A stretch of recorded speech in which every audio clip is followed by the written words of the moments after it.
क्या बाबू जगजीवन लाल को कभी जीवन में लगा, अपने पूरे पॉलिटिकल कैरियर में लगा कि नेशनल कॉन्फ्रेंस में जो है जम्मू की बात नहीं करने देते, और अगर आप जम्मू जम्मू जम्मू जम्मू करेंगे तो पार्टी की लीडरशिप जो है वो आपसे नाराज हो? सवाल ही नहीं पैदा होता है।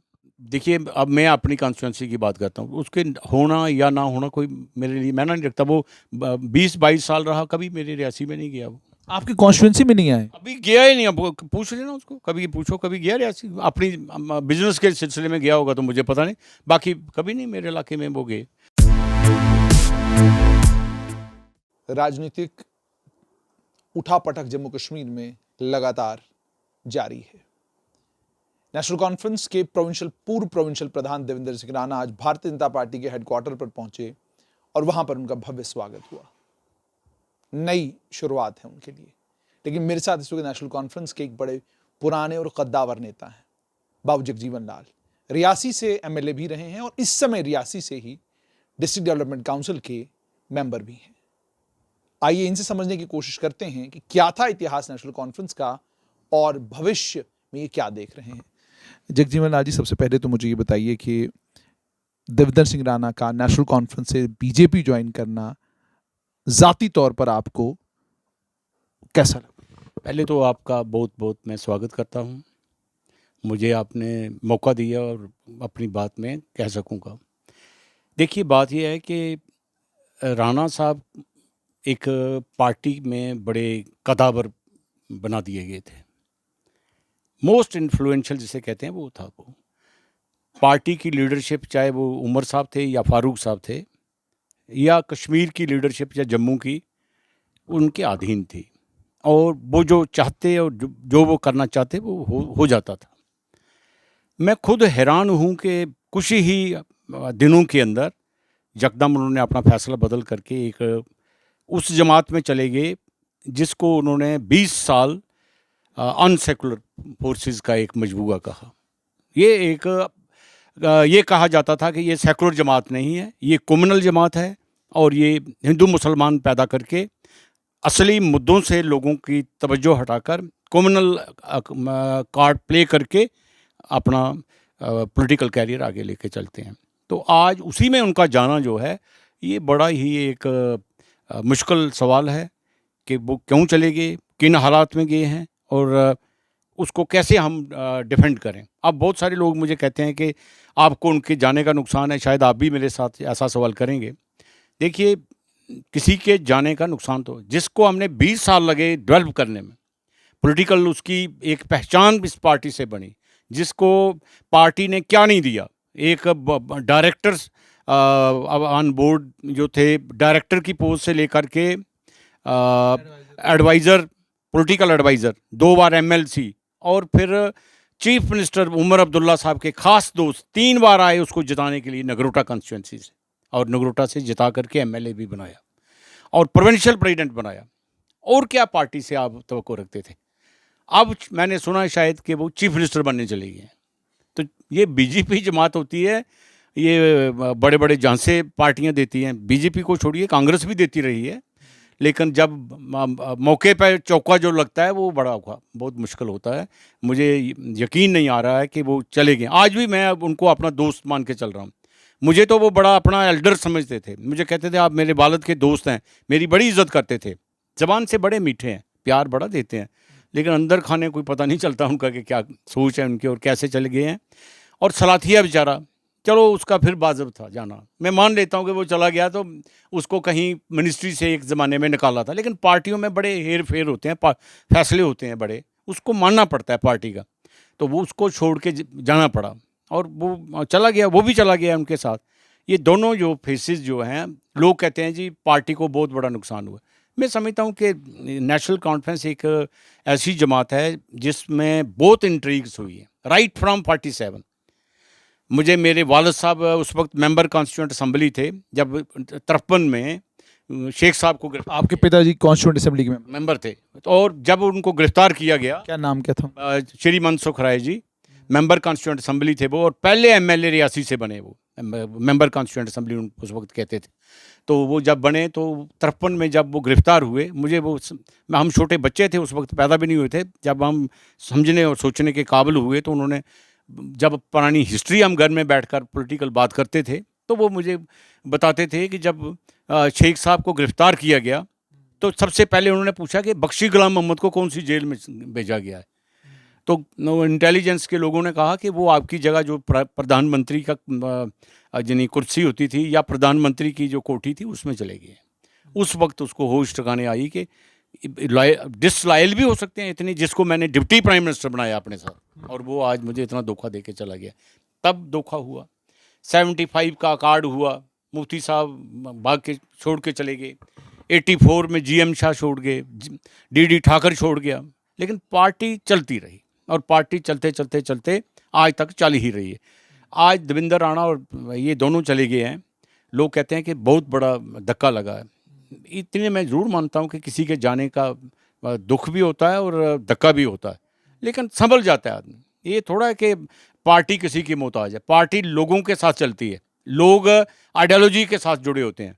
आइडियोलॉजिकल जो लोगों का जो जुड़ाव है वो पार्टी के साथ है, उनका बाहर निकलना ही लोग उनसे माइनस हो गए हैं। अब लोग कहते हैं जी 2-4 हज़ार आप शायद आपके चैनल ने कहा जी बड़ी दुनिया उनको स्वागत के लिए आई थी। जब जने एक MLA को जीत जाता है तो इतनी दुनिया भर के लोग, जो जिसने वोट नहीं दिया होता वो भी उसमें शामिल हो जाता है। तो ये कोई अंदाज़ा लगाना कि लोगों के आने से मजबूरा देख के जहाँ बड़े लोग इकट्ठे होकर कोई मैटर नहीं करता है। वो मैटर करता है कि उनको हम डाइवर्ट कैसे करते हैं, उनको वोटों में कैसे बदल सकते हैं, ये बड़ी मैटर करती है चीज़। आपको लग रहा है कि आने वाला कल जो है वो देवेंद्र सिंह राणा के लिए भारतीय जनता पार्टी में ज़रा मुश्किल उभरा? नहीं, मुश्किलें तो पार्टी उनके लिए पैदा करी, ये उनके लिए पैदा करेंगे मुश्किलें। और क्योंकि अब उनकी लड़ाई यहाँ से ख़त्म हुई, अब लड़ाई उनके घर में शुरू हो गई, BJP वालों के पास शुरू हो गई। आप देख नहीं रहे हैं, कल से मैं बसूख के साथ कह सकता हूँ कि कल जितने भी लोग थे वो उनके अपने। अब एक आदमी MLA रहा है, वो 2 बार MLA रहा है, तो उनके अपने लोग आए थे उनको रिसीव करने के लिए, और मेहनत की होगी बेचारों ने कि आने से पहले हमारा स्वागत होना चाहिए। पार्टी का कोई नहीं था। आज गए हैं पार्टी के दफ्तर, तो पार्टी के दफ्तर में उन्होंने वो अपना पार्टी के वो जो क्या होते हैं गले में डालते हैं जो वो डाला उन्होंने, और उधर से उनको फारिग कर दिया उन्होंने। तो ये पार्टियों में एक बड़ा एक दूसरे को काटते हैं लोग, और अब ये शायद इनकी लड़ाई उस घर में होगी, हमारे घर से ये निकल गए हैं। मुझे अपने पाँव पर खड़े होना है। मुझे आपसे ये भी समझना है कि क्या बाबू जगजीवन लाल को कभी जीवन में लगा, अपने पूरे पॉलिटिकल कैरियर में लगा कि नेशनल कॉन्फ्रेंस में जो है जम्मू की बात नहीं करने देते, और अगर आप जम्मू करेंगे तो पार्टी की लीडरशिप जो है वो आपसे नाराज़ हो? सवाल ही नहीं पैदा होता है। यहाँ पूरी आज़ादी थी हमें, और आज भी है। आप मुझे सवाल करके पूछ लीजिए किसी भी मुद्दे पे, कोई रुकावट नहीं है। हमें कभी नहीं कहा उन्होंने कि नहीं बोलना है, बल्कि पिछली दफ़ा देवेंद्र राणा, सलाथिया और 1-2 आदमी उनके साथ मिलकर उन्होंने मेमोरेंडम दिया यहाँ पर, डिलिमिटेशन कमीशन का जो चेयरमैन जहाँ आए थे, तो उन्होंने कहा कि हमने जम्मू के मुद्दे अलग से उबारे हैं, कश्मीर के अलग थे। तो खुद फारूक साहब ने भी कहा कि हाँ भाई, जम्मू वालों की मुश्किलात कुछ हमसे अलग हैं। उन्होंने अपना मेमोरेंडम दिया है, तो उन्होंने मेमोरेंडम दिया वहाँ पर, तो कभी उन्होंने हमारे रुकावट नहीं डाली है। अलबत्ता ये लोगों के जो कॉमन मसाइल हैं वो तो हम उभरते हैं, करते हैं। लेकिन जगजीवन लाल जी, एक ओपिनियन ये भी है कि नेशनल कॉन्फ्रेंस का वोटर नहीं रहा है अब जम्मू संभाग में, जम्मू रीजन में नेशनल कॉन्फ्रेंस का वोटर नहीं है। क्या रियासी में आपको भी ये महसूस हो रहा है कि नेशनल कॉन्फ्रेंस को लोग वोट नहीं डालना चाहते? देखिए, जब से ये भारतीय जनता पार्टी आई है ना, इसने इतना कम्युनलाइज किया है सिचुएशन को कि ऑटोमेटिकली वोट हमारा बढ़ गया। ये हिंदू मुसलमान इन्होंने पैदा किया है। आप तो DDC का चुनाव जीत गए। मैं जीत गया, लेकिन मैं एक सेकुलर इंसान हूँ। मुझे अपर कास्ट भी वोट देता है, मुसलमान भी वोट देता है। इन्होंने हिंदू मुसलमान पैदा कर दिया है, तो मुझे तो अपर कास्ट ने, ब्राह्मण और राजपूतों ने भी वोट डाला, तब मैं जीत गया। और एक बात मैं मोदी साहब और ऑनरेबल प्राइम मिनिस्टर का बड़ा मशहूर हूँ कि उन्होंने एक गुट एक साइड कर दिया पूरा। आज मुसलमान डरा हुआ है, वो तलाश करता है कि पता नहीं किस तरह से हम एक इकट्ठे होकर रहें, तभी हम जिंदा रहेंगे। परेशान है मुसलमान, और ये बड़ी मेहरबानी है मोदी साहब की कि उनको चाहिए हिंदू वोट, वो अपने हिंदू वोट की तलाश कर रहे हैं, और इधर मुसलमान इकट्ठा हो रहा है। मुसलमान एक साइड हो गया है, और हिंदू जो है आप देख लीजिए। अभी इनके देखो इतने बड़े इज्तिमा हुए हैं, कोई मुसलमान मुझे नज़र आया, बाकी कोई नज़र नहीं आया इनके।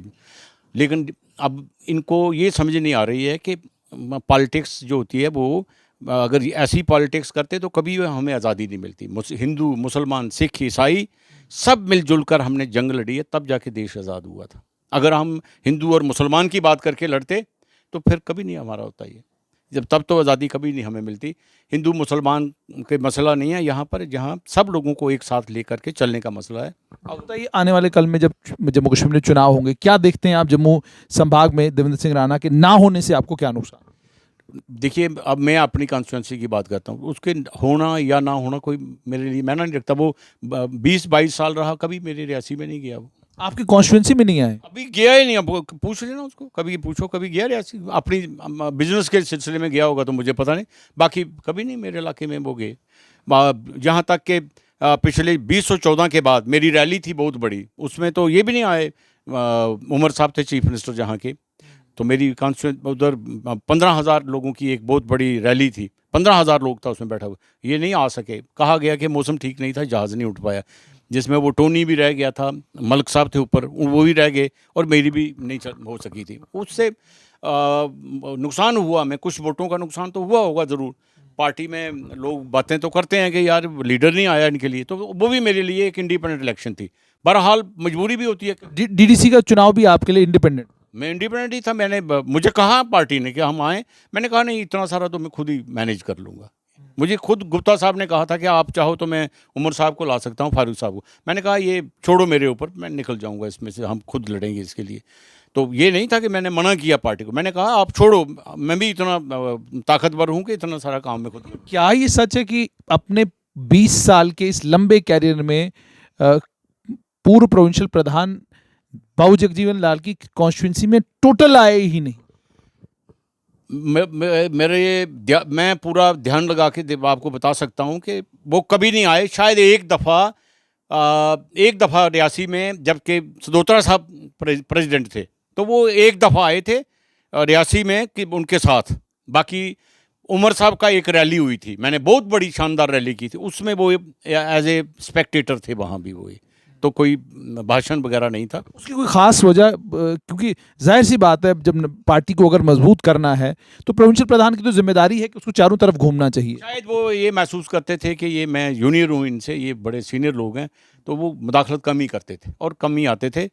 तो इस तरह ये भी एक वजह हो सकती है, पर यह है कि आए नहीं वो। मैंने जो सम्मान आपका बराबर करते थे, सम्मान बहुत दिया, मुझे इज्जत बहुत देते थे, और उससे ज़्यादा मैं कह भी नहीं सकता हूँ। बातें बहुत होती हैं पॉलिटिशियंस के अंदर खाने से, पर मैं बता नहीं सकता हूँ।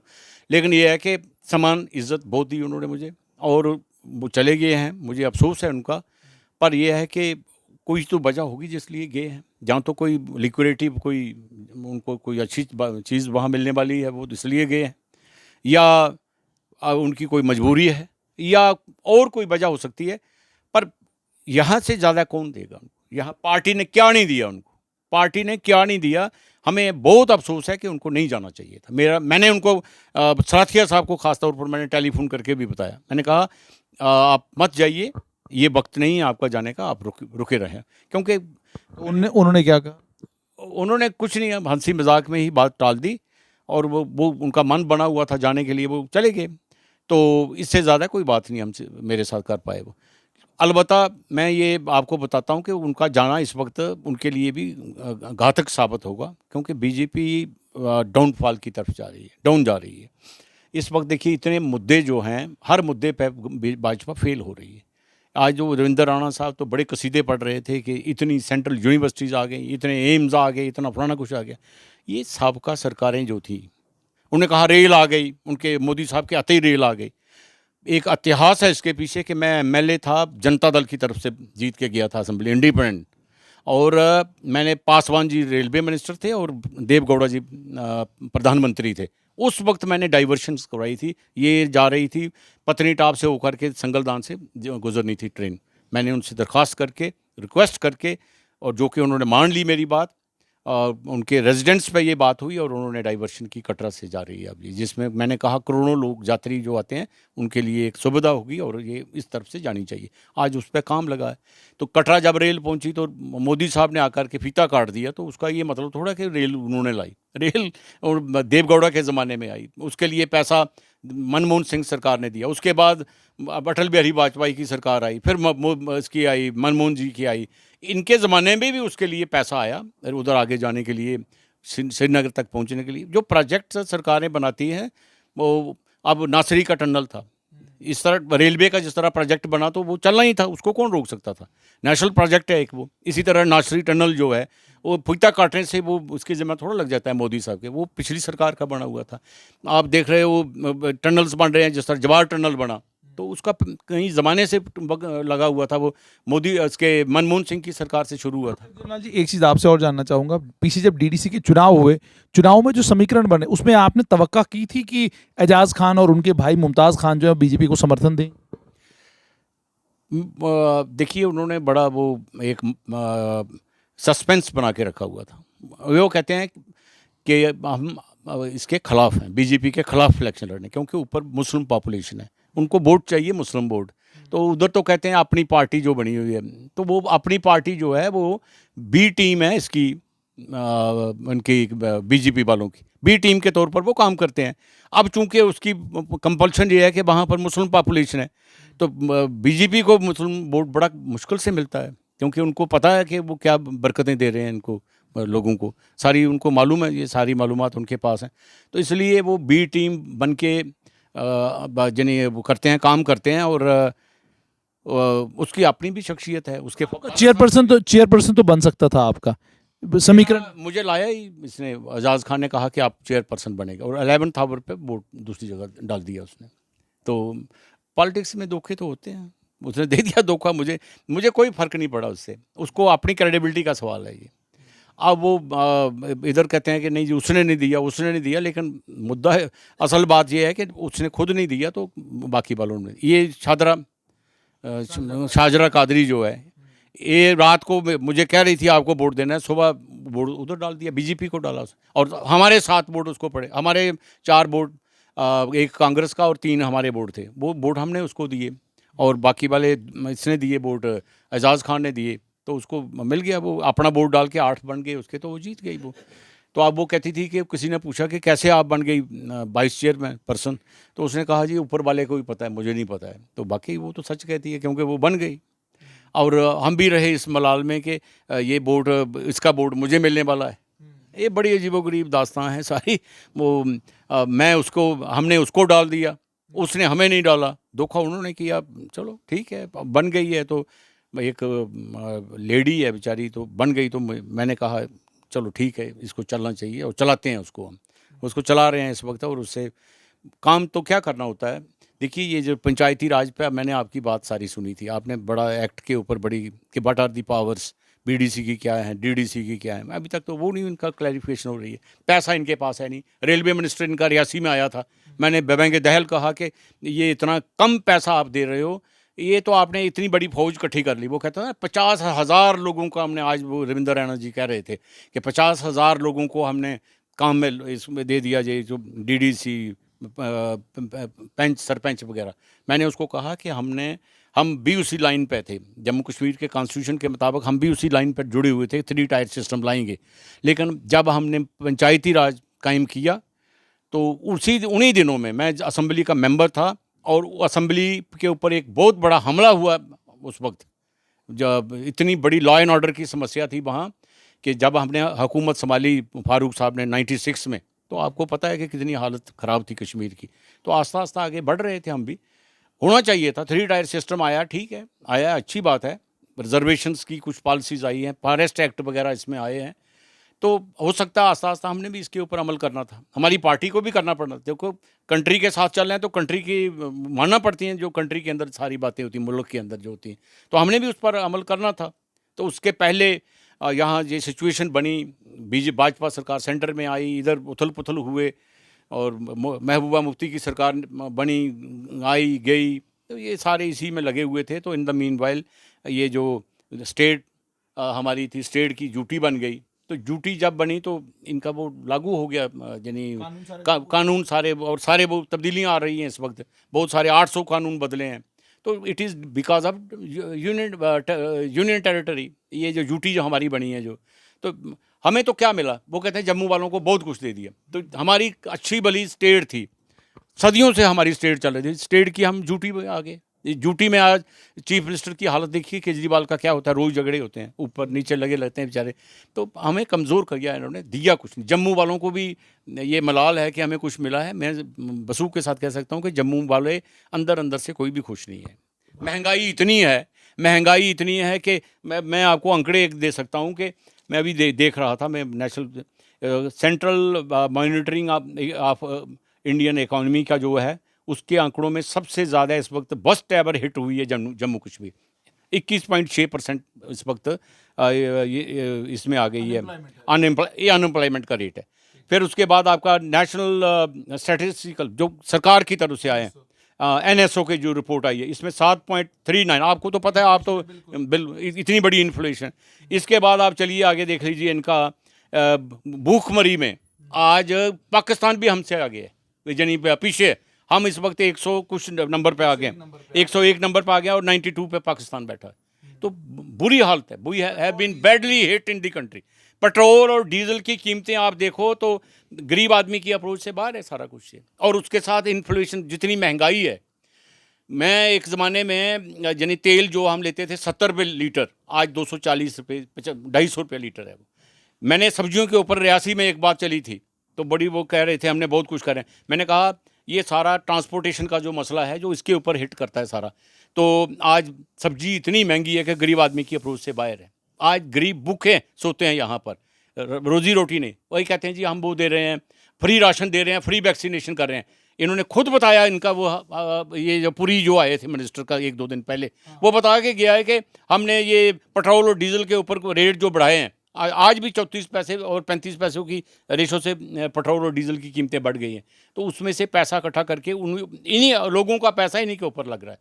गरीब आदमी के अप्रोच से सारी चीज़ें, एजुकेशन बस्ट हिट। ये कहते हैं हमने बहुत कुछ ला रहे हैं, क्या दे रहे हो यार, मुझे बताओ तो सही। कहते हैं सड़कों का जाल बिछ गया। ये आज का जाल नहीं बिछ रहा है, ये अटल बिहारी वाजपेयी, उसके पहले मनमोहन सिंह की सरकार से आज 6 लेन्स बन रही हैं, वो इन्होंने दिए हमें टोल प्लाजों पर एक गरीब आदमी का आना जाना मुश्किल हो गया है। बस ड्राइवर हिट हैं, जो ये बेचारा गरीब आदमी जो आता है, उसको 150 आने और 150 जाने में वो अपना मरीज लेके नहीं अस्पताल आ सकता है।